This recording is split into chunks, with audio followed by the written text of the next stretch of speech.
నమస్తే, welcome to #you. నేను మీ రాజేష్.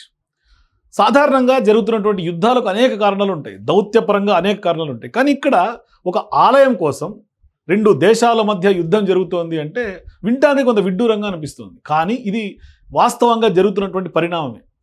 ఆగ్నేయ ఆసియాలో యుద్ధ మేఘాలు కమ్ముకుంటూ ఉన్నాయి. పురాతన హిందూ ఆలయాన్ని ఆ ప్రాంతం కోసం థాయిలాండ్ అట్లాగే కాంబోడియా యుద్ధానికి దిగినటువంటి పరిస్థితులు.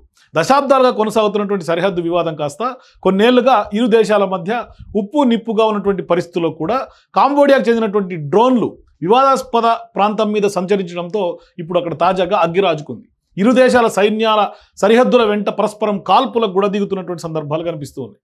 తప్పు మీదంటూ ఇరు దేశాల నేతలు ఆరోపణలు ప్రత్యారోపణలు, ఈ ఆరోపణల వార్ ఆఫ్ వర్డ్స్ పర్వం, రాయబారులు అట్లాగే దౌత్య అధికారుల బహిష్కరణ వంటి పరిణామాలు చాలా వేగంగా చోటు చేసుకుంటున్నాయి. కాంబోడియా థాయిలాండ్ మధ్య ఇప్పుడు సంబంధాలు తెగిపోయి యుద్ధానికి తెరలేస్తున్నటువంటి సందర్భం. చాలా డ్రాస్టిక్గా చాలా ఫాస్ట్గా పరిణామాలు మారుతున్నాయి. కొన్ని గంటల్లోనే పరస్పర దాడులకు దిగిపోయినటువంటి పరిస్థితి. గురువారం తాజాగా థాయిలాండ్పై BM-21 రాకెట్లతో కూడా కాంబోడియా దాడులు చేసింది. థాయిలాండ్ కూడా యుద్ధ విమానాలతో విరుచుకుపడింది.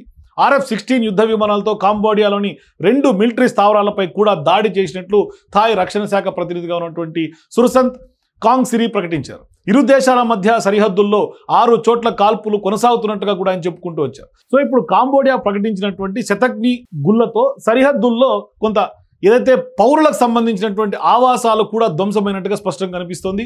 ఒక సైనికుడితో పాటుగా 11 మంది పౌరులు కూడా థాయ్ పౌరులు మరణించినట్టుగా థాయ్ ఆరోగ్య శాఖ కూడా ప్రకటించింది. మరో 7 సైనికులు 24 మంది పౌరులు కూడా కొంత ఈ యుద్ధం ఎపిసోడ్లో గాయపడినట్టుగా కనిపిస్తోంది. ఇక పురాతనమైనటువంటి ప్రీ విహీర్ ఆలయం సమీపంలో రహదారిపైనే థాయిలాండ్ యుద్ధ విమానాలు బాంబులు వేశాయని కాంబోడియా రక్షణ శాఖ కూడా ప్రకటించింది. ఓడార్ మీన్చే రాష్ట్రంలోని టా మ్యూయెన్ థీమ్ 2 క్రాబే ఆలయాల ప్రాంతంలో ఉన్నటువంటి కాంబోడియా ఆర్మీ స్థావరాలపై థాయిలాండ్ దాడులు చేసింది. తర్వాత ప్రీ విహీర్ ప్రాంతంలో కూడా దాడులకు పాల్పడింది. మేము ఎల్లప్పుడూ శాంతియుత పరిష్కారాలనే కోరుకుంటాం, కానీ ఇప్పుడు థాయిలాండ్కు ధీటుగా జవాబు ఇవ్వటం తప్ప మాకు మరో మార్గం కనిపించడం లేదని కాంబోడియా ప్రధానమంత్రి హ్యున్ మనెట్ కూడా చెప్తూ ఉన్నారు. అయితే కాంబోడియాలో మరణాల సంఖ్యపై ఎలాంటి ప్రకటన అయితే మాత్రం ఇప్పటిదాకా వెలువడలేదు. కానీ థాయిలాండ్ కాంబోడియా దేశాలు అప్పట్లోనే ఫ్రెంచ్ వలస పాలనలో ఉండేవి. వాటికి స్వతంత్రం ఇచ్చినటువంటి సమయంలో ఇరు దేశాల మధ్య సరిహద్దులను నిర్ధారించారు. అందులో టా మ్యూయెన్ ఆలయాల సమూహం అట్లాగే ప్రీ విహీర్ ఆలయం ఉన్న కొంత ప్రాంతం, ఈ విషయంలో మాత్రమే ఇరు దేశాల మధ్య వివాదం నెలకొంది. అట్లాగే ఖమేర్ సామ్రాజ్య సరిహద్దుల ప్రకారం ఈ ఆలయం ప్రాంతంలో తమదేనని కాంబోడియా వాదిస్తుంటే కాదు తమ భూభాగమేనని థాయిలాండ్ చెప్తోంది. సో ఇప్పుడు అక్కడ టెంపుల్ మధ్య వివాదం చెలరేగింది రెండు దేశాల మధ్య. ప్రస్తుతానికి టా మ్యూయెన్ ఆలయాలు అట్లాగే థాయిలాండ్ పరిధిలోనే ఉన్న ప్రీ విహీర్ ఆలయానికి సంబంధించినటువంటి పలుమార్లు అనేక సందర్భాల్లో ఉద్రిక్తతలు కూడా నెలకొన్నటువంటి సందర్భాలు ఉన్నాయి. ఇక 1962లో ప్రీ విహీర్ ఆలయ ప్రాంతం కాంబోడియాదేనంటూ కూడా అంతర్జాతీయ కోర్టు కూడా తీర్పిచ్చింది. కానీ ఆ ప్రాంతం తమదేనని థాయిలాండ్ కూడా పట్టుబట్టింది. మరి ఈ ప్రాంతం కోసం 2008లో ఇరు దేశాలు పరస్పరం కూడా దాడులు చేసుకున్నాయి. కాంబోడియా ప్రతిపాదన మేరకే ప్రీ విహీర్ ప్రాంతాన్ని ప్రపంచ వారసత్వ సంపదగా కూడా యునెస్కో గుర్తించడంతోనే వివాదం మరింతగా ముదిరింది. ఇక 2011 ఫిబ్రవరి ఏప్రిల్ మధ్య చిన్నపాటి యుద్ధం కూడా జరిగింది. ఐక్యరాజ్య సమితి జోక్యంతో సద్దుమణిగిందని కూడా స్పష్టంగా చెప్పుకోవచ్చు. మరి అప్పటి నుంచి ఇరు దేశాల మధ్య పరిస్థితి ఉప్పు నిప్పుగానే ఉంటూ వస్తుంది. ఇది ఎంతగా అంటే కాంబోడియా మాజీ ప్రధానితో అంకుల్ అంటూ మాట్లాడినందుకు థాయ్ ప్రధాని ఎవరైతే షినావత్రా ఇటీవల పదవి నుంచి కూడా దిగిపోవాల్సి వచ్చింది. మరి ఈ ఏడాది మే నెలలో కూడా ఇరు దేశాల సైన్యాలు కూడా పరస్పరం కాల్పులకు పాల్పడినటువంటి ఘటన కూడా ఉంది. మరి కాంబోడియాకు చెందినటువంటి ఒక సైనికుడు మృతి చెందారు. మరోవైపు తాజాగా బుధవారం జరిగినటువంటి సరిహద్దుల్లో మందుపాత్ర పేలి 5 థాయిలాండ్ సైనికులు కూడా తీవ్రంగా గాయపడ్డారు. దీనికి కొన్ని రోజులు ముందు కూడా మరో చోట మందుపాత్ర పేలి 3 థాయ్ సైనికులు కూడా గాయపడ్డారు. ఇట్లా వరుసగా ఈ క్రమంలో కాంబోడియా తమ భూభాగంలోకి చొచ్చుకొచ్చి మరీ మందుపాత్రలు పెడుతోందని థాయిలాండ్ తీవ్ర స్థాయిలో కాంబోడియా మీద ఆరోపణలు చేస్తోంది. మరి ఇప్పుడు అందుకనే గురువారం ఉదయం నుంచి పరిస్థితి మరింత ముదిరి పరస్పర దాడుల వరకు వెళ్ళినటువంటి పరిస్థితి రెండు దేశాల మధ్యలో. ఇప్పుడు టా మ్యూయెన్ థోమ్ ఆలయ ప్రాంతంలో కాంబోడియా డ్రోన్ ఒకదాన్ని గుర్తించామని, ఆ తర్వాత 6 కాంబోడియా సైనికులు కూడా తమ స్థావరం వైపు రావడం చూశామని థాయ్ ఆర్మీ చెప్తోంది.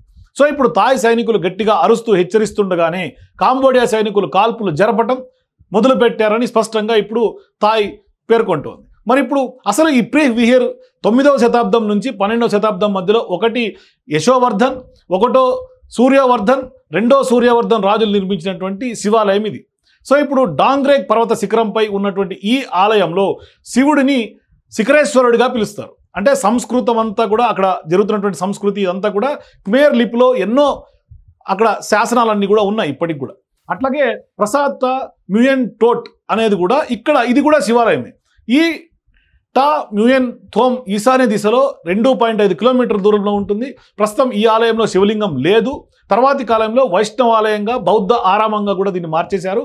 7వ జయవర్ధన్ కాలంలో ఆసుపత్రిగా సామాజిక సంక్షేమ కార్యక్రమాలకు కూడా వేదికగా వినియోగించినట్లు ఆధారాలు ఉన్నాయి. ఇక 11వ శతాబ్దంలో ఆగ్నేయాసియాను పాలించినటువంటి ఖమేర్ హిందూ సామ్రాజ్య ఘనకీర్తిని చాటేలా ఇప్పటికీ నిలిచినటువంటి ఉన్న ఆలయాలు ఎన్నో ఉన్నాయి అక్కడ. ప్రస్తుతం ఉన్నటువంటి కాంబోడియా, థాయిలాండ్, లావోస్తో పాటుగా చుట్టుపక్కల ప్రాంతాల్లో కూడా ఖమేర్ సామ్రాజ్యంలో భాగంగానే ఉండేవని చరిత్ర ఆనవాళ్ళు తెలుస్తుంది. మరి ఇప్పుడు ఈ 3 దేశాల మధ్య ఉన్నటువంటి దట్టమైనటువంటి అడవులు, డాంగ్రేస్ పర్వత ప్రాంతాన్ని, అట్లాగే ఎమరాల్డ్ ట్రయాంగిల్గా పిలుస్తారు. అక్కడ 2 మ్యూయన్ టెంపుల్ కాంప్లెక్స్గా పిలిచే 3 హిందూ ఆలయాల సమూహం ఉంది. 11, 12వ శతాబ్దాల్లో నాటి ఖమేర్ రాజులు వీటిని నిర్మించారు. ప్రస్తుత కాంబోడియాలో ప్రఖ్యాత అంగోర్కర్ వాట్ ఆలయం నుంచి థాయిలాండ్లోని ఫిమై మధ్య ఖమేర్ సామ్రాజ్యం వాటి ప్రధాన రహదారిపై కూడా ఈ ఆలయాల సమూహం ఉంది. మొత్తం మీద ఈ వ్యవహారం అంతా ఇప్పుడు 2 దేశాల మధ్య యుద్ధం తలపించే వాతావరణం కనిపిస్తుంది. మీరు కూడా ఈ యుద్ధం ఏ భూభాగం మీద ఏంటి దీని మ్యాటర్ మీ అభిప్రాయాలు కూడా కింద కామెంట్స్ తెలియజేయండి. For more videos please watch #.